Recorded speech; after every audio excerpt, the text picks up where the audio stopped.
नमस्कार दोस्तों, आप सभी का एक बार फिर से स्वागत है हमारे YouTube चैनल पर। और आज की इस वीडियो में हम साउथ अमेरिका के मैप की स्टडी करेंगे और उससे जुड़े जो भी इम्पोर्टेंट पॉइंट्स हैं, जो भी हमारे एग्ज़ाम्स के लिए इम्पोर्टेंट पॉइंट हैं साउथ अमेरिका से जुड़े, तो उनके बारे में जो है हम डिस्कस करेंगे। तो दोस्तों, सबसे पहले हम साउथ अमेरिका के बारे में देखते हैं कि साउथ अमेरिका आखिर स्थिति क्या है उसकी हमारी दुनिया में। तो ये है पूरे वर्ल्ड का मैप।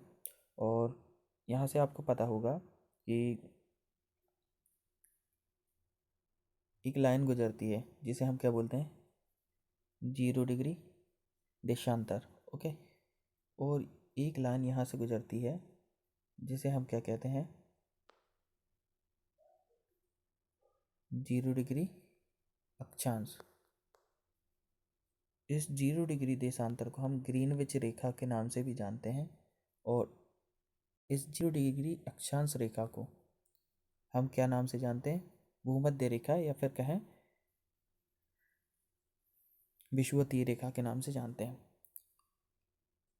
अब इसके आधार पर आप देखिए, सारा विश्व जो है 4 पार्ट में डिवाइड हो गया है ये।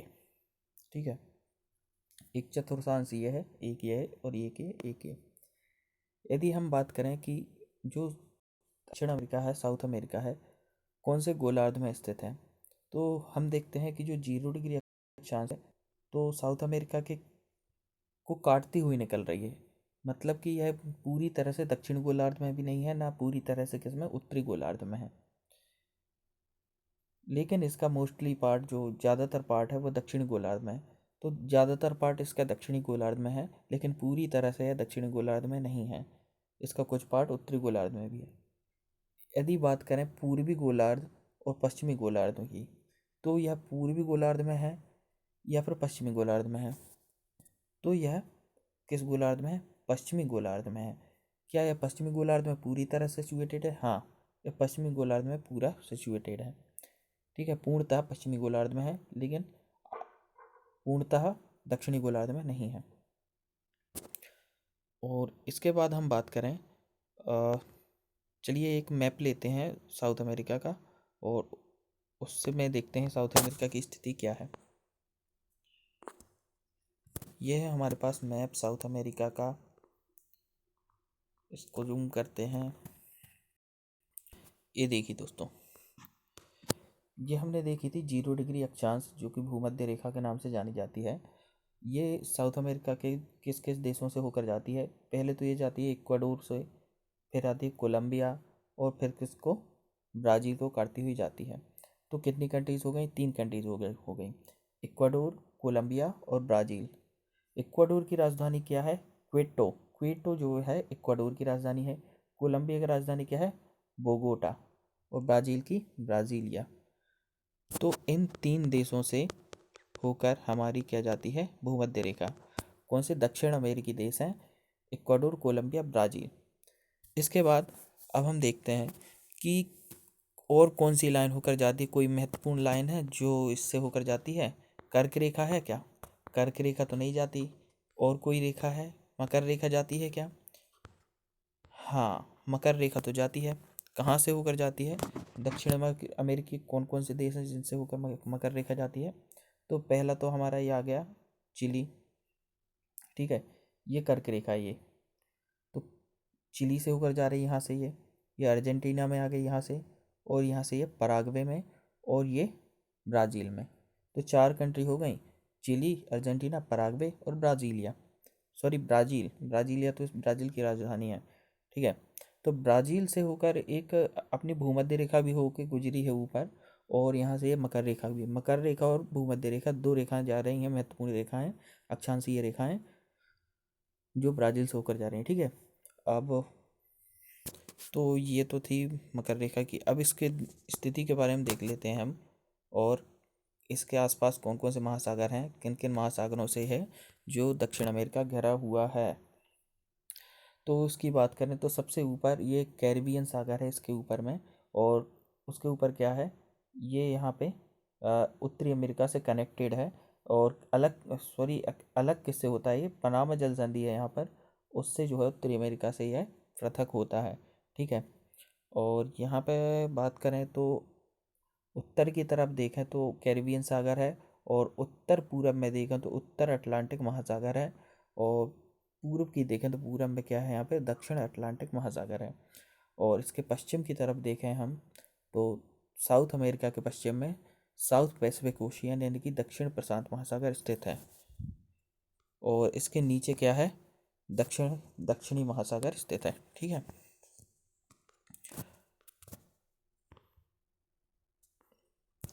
हमने देखा कि पूरब में यह पनामा जल संधि है। ठीक है। इसके दक्षिण में क्या है, दक्षिण में देखते हैं, दक्षिण में आप देखिए यहाँ पे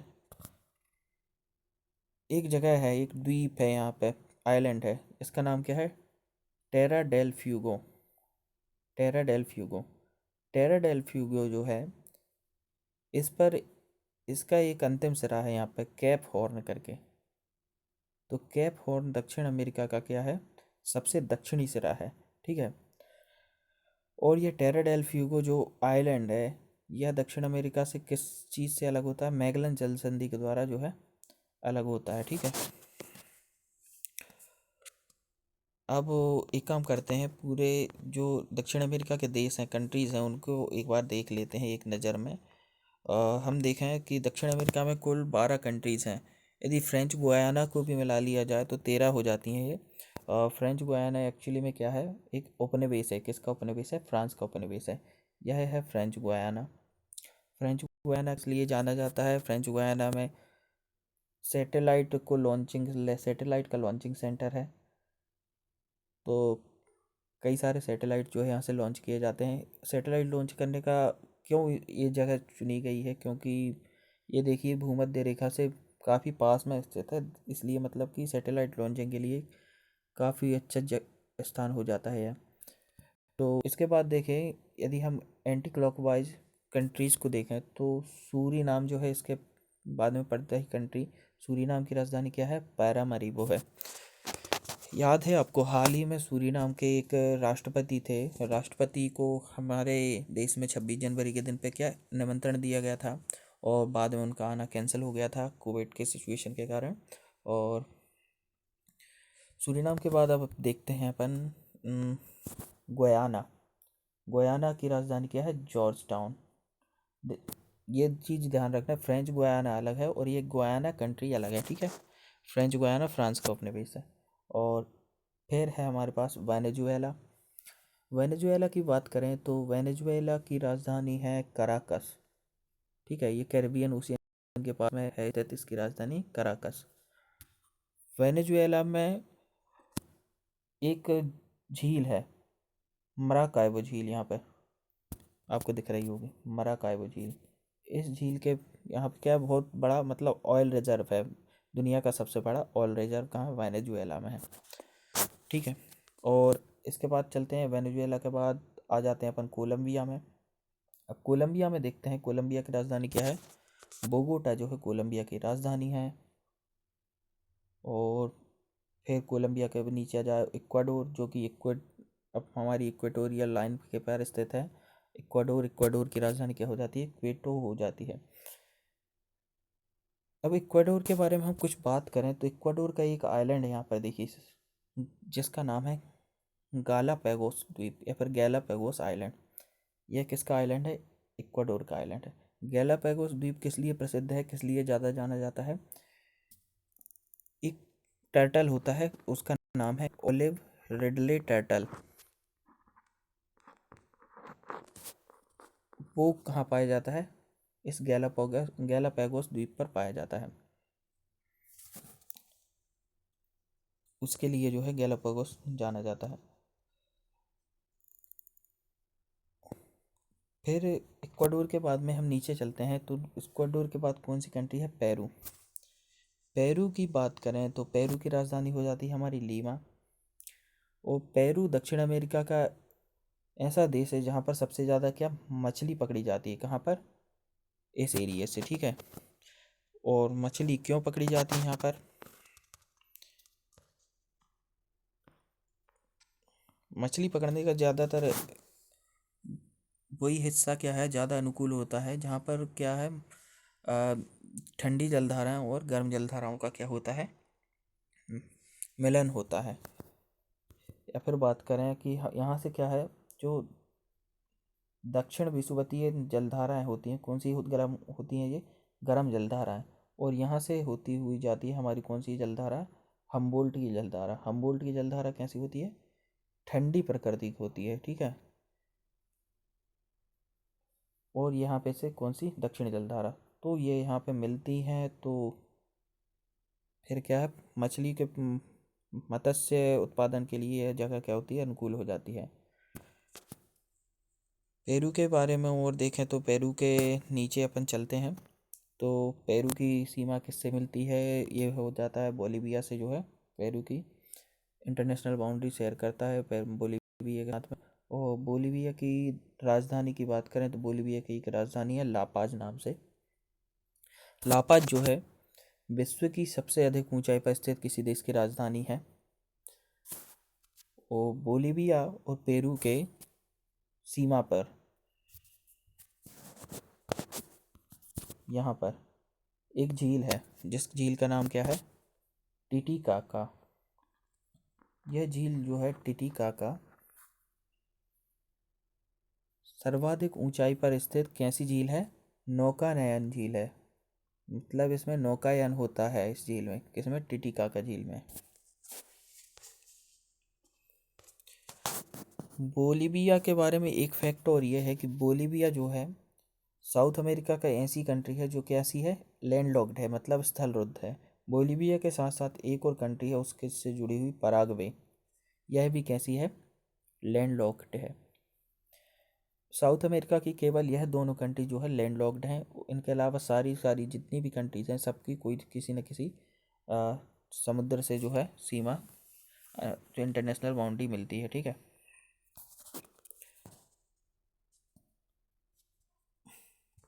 पराग्वे की राजधानी हो जाती है असुनसियन। और पराग्वे से अब नीचे चलते हैं, बोलीविया के इधर नीचे आ जाते हैं चिली। चिली को देखते हैं भाई। चिली की राजधानी है सैंटियागो। चिली की क्या राजधानी, सैंटियागो। चिली में कुछ है क्या, कुछ तड़कता भड़कता, याद करो। यहाँ पे क्या है, एक आटाकामा मरुस्थल है। कौन सा, आटाकामा मरुस्थल। एंडीज पर्वतमाला यहाँ पे हो जाती है। तो ये क्या है, एंडीज पर्वतमाला के वेस्टी छाया क्षेत्र में आ जाता है आटाकामा मरुस्थल। तो ये है आटाकामा मरुस्थल, ठीक है। थोड़ा और नीचे चलते हैं हम, चिली के बाद हम पहुंच जाते हैं अर्जेंटीना पे।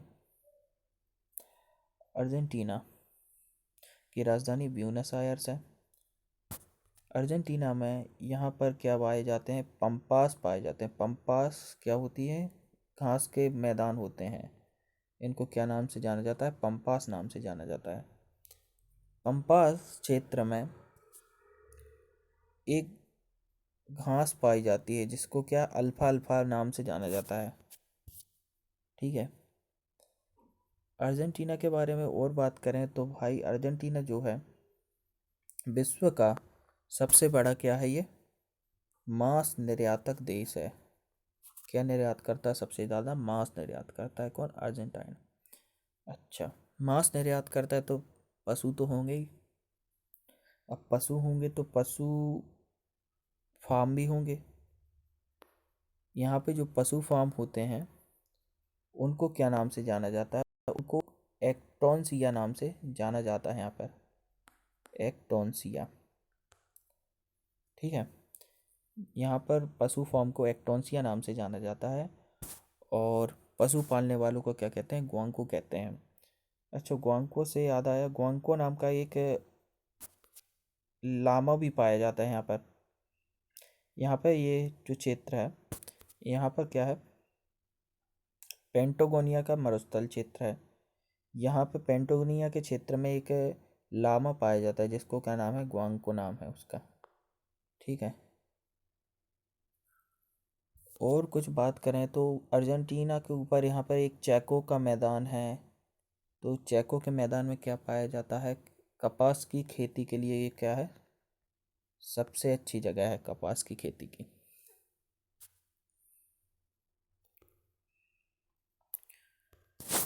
फिर हम आ जाते हैं ऊपर उरुग्वे के पास में। कहाँ पे? ये है उरुग्वे। उरुग्वे की राजधानी क्या है? मोंटेवीडियो। और ये बाउंड्री शेयर करता है ब्राज़ील के साथ में। और यहाँ से ये क्या, उरुग्वे नदी भी जाती है। ये उरुग्वे नदी किस किस के बीच में सीमा तय बनाती है, यहाँ पे देख लेना पड़ेगा।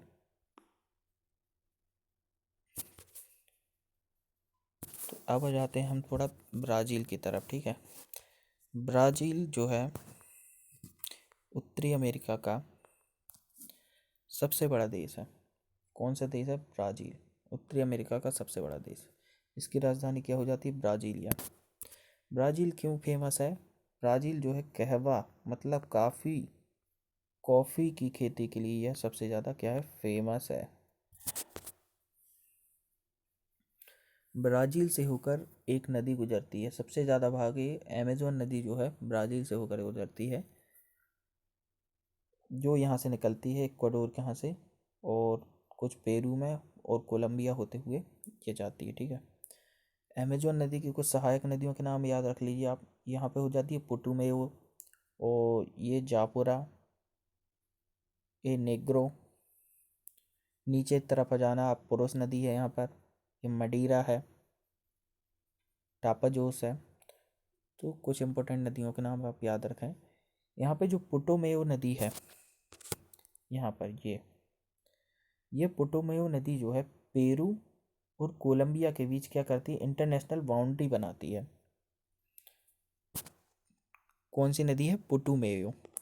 इंटरनेशनल बाउंड्री की हम बात करें तो एक नदी और है जिसका नाम क्या है? पिल्कोमेयो। पिल्कोमेयो नदी जो पराग्वे और अर्जेंटीना के बीच में क्या बाउंड्री शेयर कर रही है यहाँ पे, ठीक है। ऐसे ही हमारी कौन सी नदी है? उरुग्वे।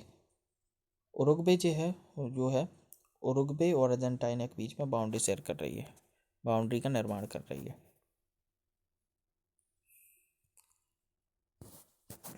तो हम बात कर रहे थे अमेज़न नदी की। अमेज़न नदी जो है, अमेज़न नदी में वन पाए जाते हैं, तो उन वनों को क्या कहा जाता है? सल्वास कहा जाता है। सल्वास। अच्छा, इसका फिजिकल में देखते हैं।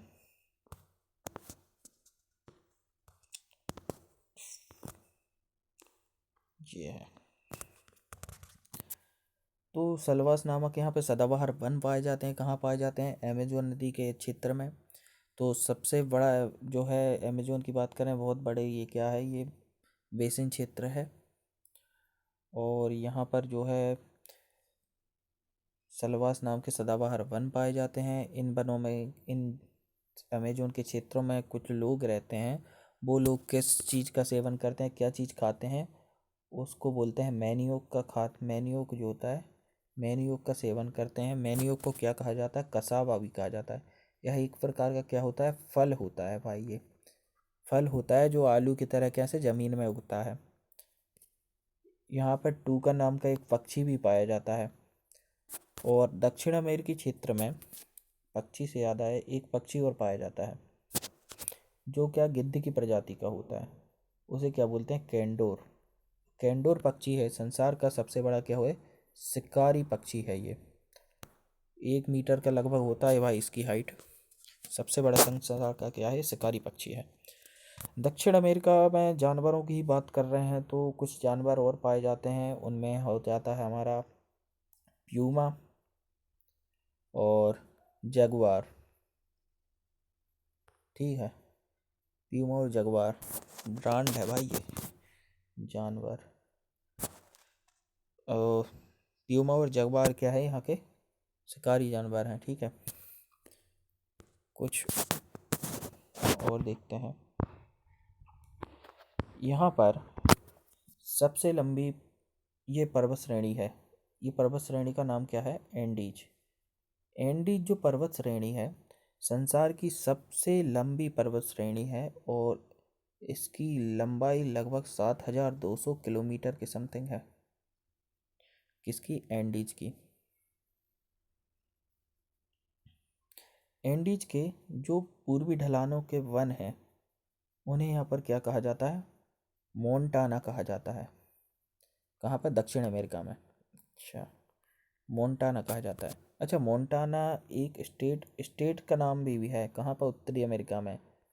बताइए किस देश की स्टेट है? कमेंट में। ब्राज़ील में क्या पाए जाते हैं? और ब्राज़ील में कॉफ़ी के साथ में यहाँ पर वन हो गए। कहवा की क्या होती है? खेत होती है। और कहवा का पात्र कहते हैं किसको? ब्राज़ील को। संसार में कहवा का पात्र किसे? ब्राज़ील को कहते हैं।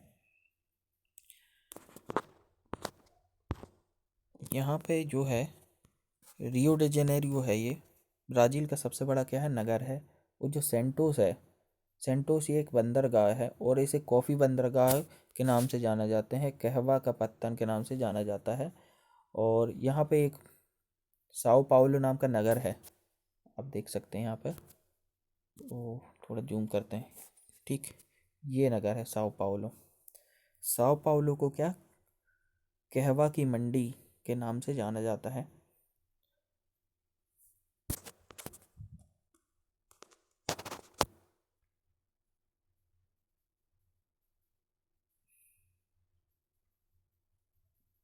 ठीक है, यहाँ पे साउथ में चलें अपन।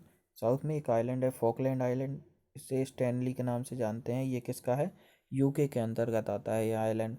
और भी आइलैंड है दक्षिण अमेरिका में। सैन फेलिक्स आइलैंड है और जोआन फर्नांडिस आइलैंड किसका है? चिली का आइलैंड है ये। और चिली का एक और आइलैंड यहाँ पर कौन सा आइलैंड है जो काफ़ी थोड़े सुदूर में है, इस मैप में आया नहीं है? उसका नाम है ईस्टर आइलैंड। ईस्टर आइलैंड किस लिए विख्यात है? बड़े बड़े पत्थरों की मूर्तियों के लिए विख्यात है ये। पता नहीं किस किस ज़माने में बनी थी वो मूर्तियाँ। ठीक है, डिस्कवरी चैनल पर देखा ही होगा आपने।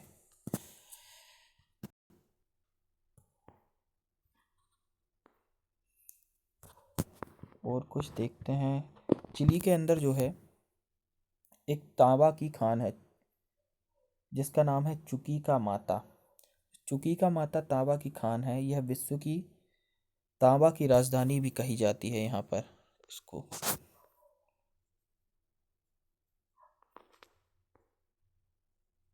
ठीक है, और कुछ रह गया कि यहाँ आमापा खान है ब्राज़ील में, मैग्नीज की सबसे बड़ी खान है। और भी कुछ जो फैक्ट हैं हम जो है अगली वीडियो में देख लेंगे। और उनमें जो है दक्षिण अमेरिका से जुड़े हुए जितने भी फैक्ट्स हैं उन फैक्ट्स से लेकर एक वीडियो बता दूंगा मैं। तो फिर हमारे यहाँ से क्या दक्षिण अमेरिका का जो भी स्टडी है वो क्लियर हो जाएगी। ठीक है दोस्तों, तब तक के लिए धन्यवाद दोस्तों। यदि आपने मेरे चैनल को सब्सक्राइब नहीं किया अभी तक तो जल्दी से सब्सक्राइब कर लें।